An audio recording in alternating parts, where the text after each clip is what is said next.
For nearly 10 years, Austin Faith Dialogue has been bringing to the capital city area at the end of each year the richness and variety of the religious holiday season in its artistic form. Today, we're pleased to bring you highlights of these programs from as long ago as 1988. Please join us. Austin Faith Dialogue, at the crossroads of religion and life, a series highlighting the cultural and social interactions between the worshiping and religious communities in and around the capital city. Austin Faith Dialogue is brought to you by the Austin Metropolitan Ministries in cooperation with KXAN. Join us now in Austin Faith Dialogue.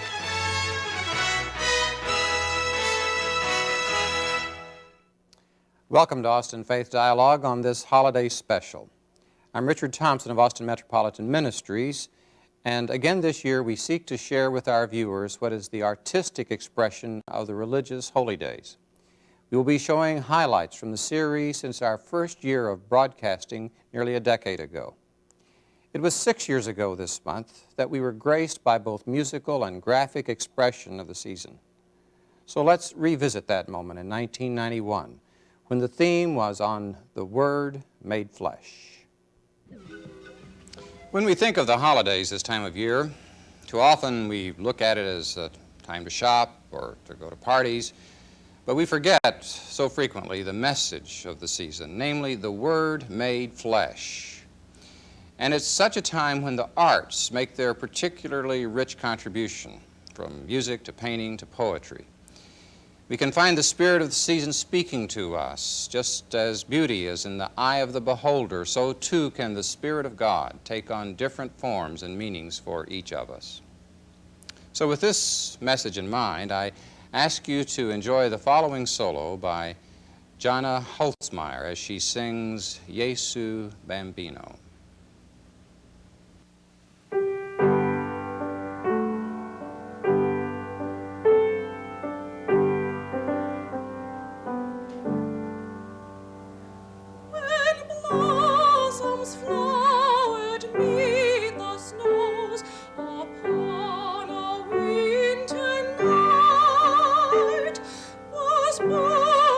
Child, the Christmas rose, the King.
It was the artist Constable who made the contrast, sparkle, and gloom in a small part of one country stand as a symbol for the sparkle of the world and of eternity.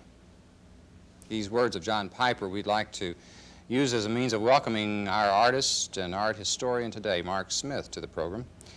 He's now working as an artist in Austin, also served as an assistant dean at the College of Fine Arts at the University of Texas, and as the chairman of the Department of Art at Southwestern University.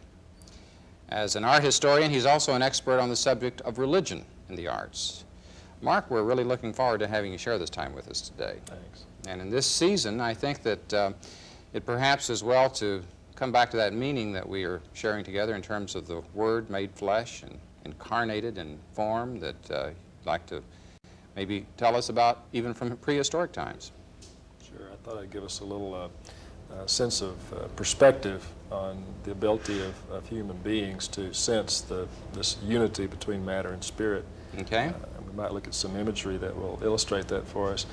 For example, prehistoric people had not been informed that there was some clear distinction between matter and spirit, and they saw the two united not only in themselves and in all creatures, but in all things around them. And when we look at this cave painting from deep in the interior of a cave, we can imagine their sense of these animals being vitalized by spirit. And the same thing is true of a figurine like this one from ancient Sumeria, the homeland of Abraham, in which these huge overscaled eyes symbolize for the maker and the viewer at the time some sense of spirituality within the individual. Okay.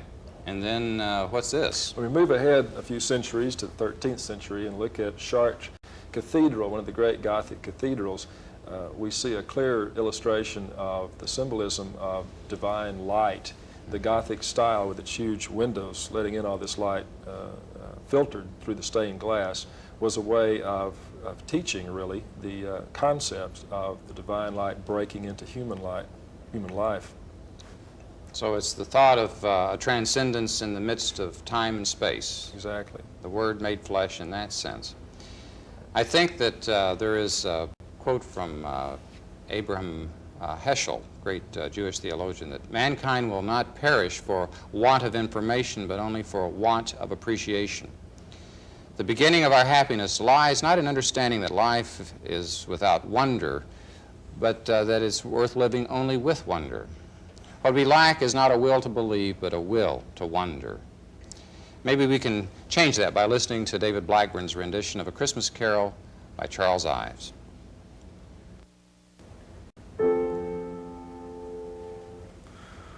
Oh, the cradle of a king, hear the angels sing, in excelsis gloria, gloria.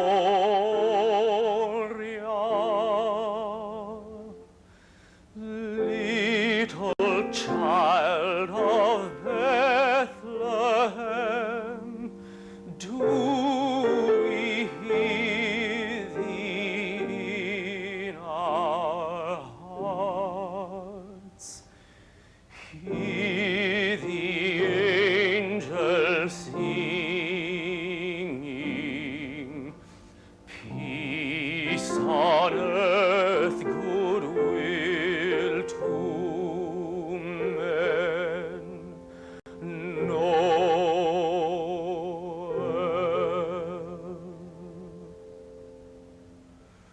Oh, the cradle of a king, hear the angels sing, in excelsis gloria, gloria.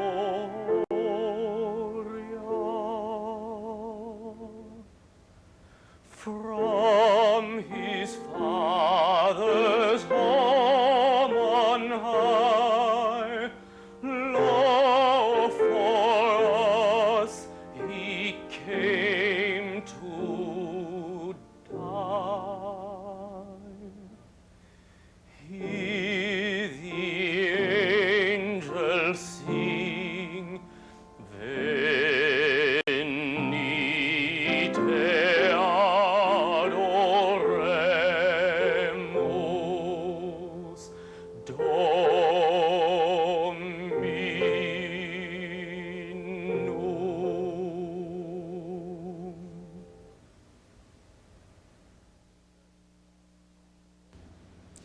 With these lyrics referring to glory, Mark, I think that, again, we have the sense of that light that is beyond shining through in the everyday. And the artists that you're about to share the images with us now have that common theme, too, I understand.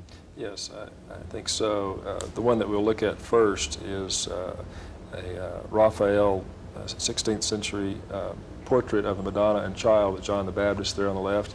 And it illustrates an issue that was very important for Renaissance artists that has only recently been appreciated by art historians, oddly enough, and that is the paradox of the fact that the Christ was both fully human and fully divine.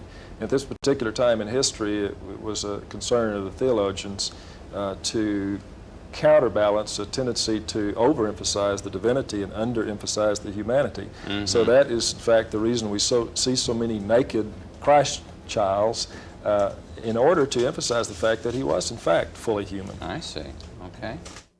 It was on Christmas Eve in 1989 that an instrumental presentation provided an especially beautiful backdrop to the season. This segment features 3 noted and gifted musicians from the Austin musical community. The present presented by a composer in 1943 was in the form of an instrumental trio, Pastoral de Noël. André Jolivet wrote this first movement, The Virgin and the Infant, as now played by members of Isis New Music, Adrian Ingles, flute, Dan Welcher, bassoon, and Shanna Norton, harp.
It was just 2 years ago, soon after Marty Pasternak came to serve as rabbi at Congregation Agudas Achim, that we had an enlightening discussion about the origins of Hanukkah, which is just concluding today in 1997, on this very day, when we wish you all a happy Hanukkah. So, tell us about how it all got started originally. Okay. Hanukkah. The origins of the Festival festival of Hanukkah go back to the 2nd century before the Common Era, about the year 165, 163 to 165. It was a time of Roman occupation of ancient Israel. It was a time when the Romans sought to deny the ancient Israelites, the Jews that lived during that time, their religious freedoms. And the ancient Jews rebelled and were victorious. And part of the miracle of the festival that we celebrate is that an untrained group of freedom fighters, led by Judah Maccabee and his father Mattathias, were able to humble the army of the Roman Empire. Better trained, better equipped, more experienced I mean, that was like a David and Goliath experience in a sense. It certainly was. So they managed to defend their own religious practice and That's right. independence by this resistance. That's right. What particularly had the Romans done to try to impose another view into the Jewish culture? They sought to do things like deny Jews the opportunity to teach their tradition to their children. They sought to deny Jews the opportunity to celebrate their festivals, to gather for public worship, and to perform more personal rituals also, such as circumcision and other things that even already by then were part of Judaism for close to 2 millennia, for thousands of years. This was, it could not be tolerated by ancient Israelites. Yeah, before the show you were telling me that just as kind of add insult to injury, something about slaughtering a pig in the temple. The temple in Jerusalem, the holiest place of Jewish practice in all of the ancient world. At its center was the cultic ritual of sacrifice. And as some of our viewers today might be aware, Judaism does not allow, there are certain dietary laws that don't allow the consumption of certain foods, including certain animals, for instance, pork products.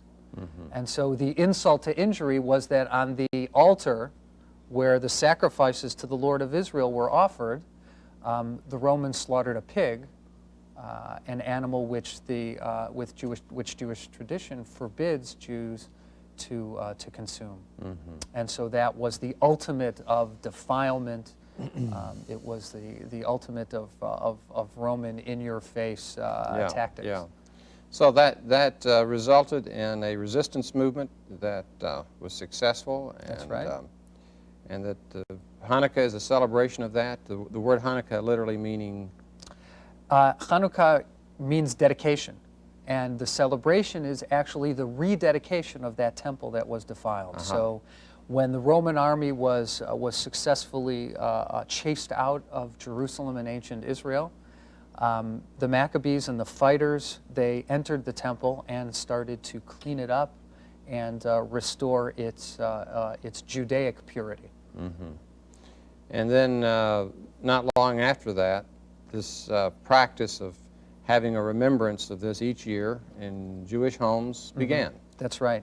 Actually, the number of 8 days as the length of the celebration comes from the fact that the first festival that they celebrated in the temple after it was rededicated was a festival that they had been unable to celebrate because of the Roman edicts. And so the festival of Sukkot, the festival of tabernacles, which is celebrated earlier in the year, they celebrated a few months late, but it's an 8-day festival.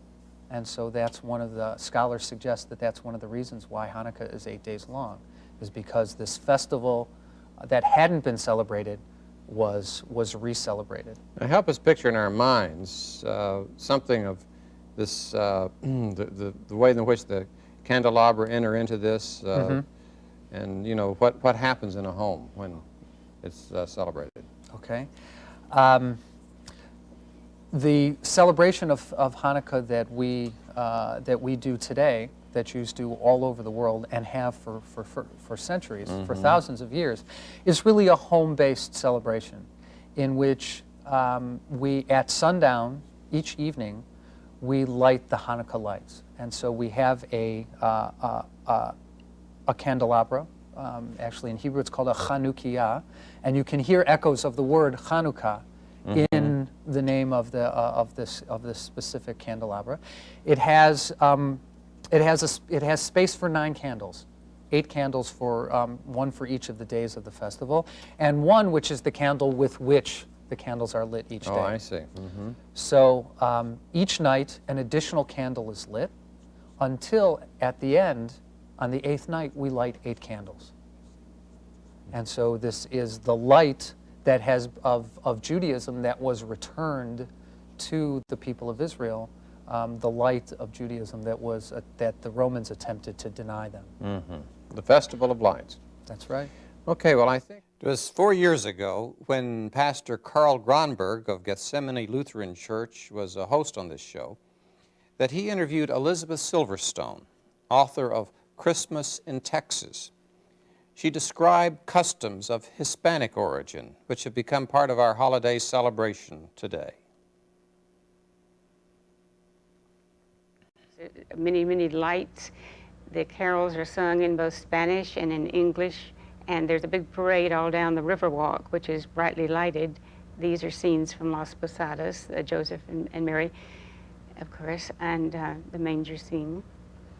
The Joseph and Mary looking for a place to stay and finding the place to give birth to the Christ child, Las Posadas. And that comes out of the what ethnic group? Out of the Spanish tradition, and of course there are many private posadas all around the state where families go from one house to another, knocking on doors, and they sing the traditional, let us in, no, there's no room. Finally they're let in, and then there are prayers and singing and around the manger scene. And then there's a party, of course, with a piñata. And you know, yes, that's fun also. The communities of faith often do this type of thing. And I know in our community of faith, we do the Las Posadas, and our Spanish ministry leads that. And it's always fun for the Anglo community, for all the people who are a part of the congregational family, to share in that Las Posadas. Is there room? Yes, there's room. Come in, and then let's have the party. Yes. Let's go now to the lights. Let's look at the lights. Now, where would that be? This is Johnson City, is this? I believe that's right. The courthouse. And of course, many of the courthouses around the state are lit up like this. Even the oil wells in Kilgore are lit up. And there are lights on all the boats in Corpus Christi. And do you recognize that guy with the guitar? It looks like Elvis. I think it is. Anything you can hang lights on can be lit up. Of course, some of them are very beautiful. Some of them are slightly garish. And this, of course, is San Antonio with the Riverwalk lit up. That's beautiful, isn't it? Yes, Yeah. and they have there the luminarios, the little candles in the sandbags, or sometimes they're electric lights now. Right. And of course, there's also the tradition of the piñon logs that were that are used in New Mexico so much. And talk about the luminaries. You know, I'm a newcomer to Texas within the last 20 plus years, so that was new to me, luminaries. Well, one tradition is that they lit the way of Joseph and Mary, and in New Mexico, in many places, they refer to the candles in the sandbags as farolitos, little lights. Finally, we go all the way back to the first holiday program we aired on Austin Faith Dialogue. On Christmas Day, 1988, the sights and sounds of Christmas. Featured were singers at the University of Texas, accompanied by Darlene Wiley. This beautiful music still serves as our hope for you to have a most blessed holiday season. And may the Prince of Peace be with you all. May the spirit of the season be alive within each of us, as we now hear Joyful Children, composed by Lee Holdridge and sung by Douglas Roach, and then Douglas Roach and Sharon Kinney blending their voices in The First Noel.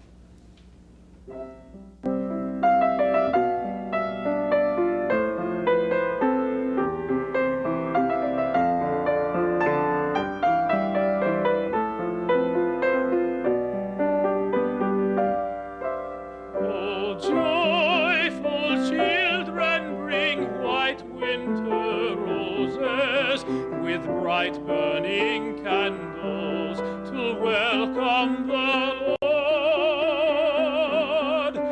Oh, joyful children, bring rings of white berries and white winter roses and green holly boughs. Our hearts were sleeping, the cold winter storm is gone.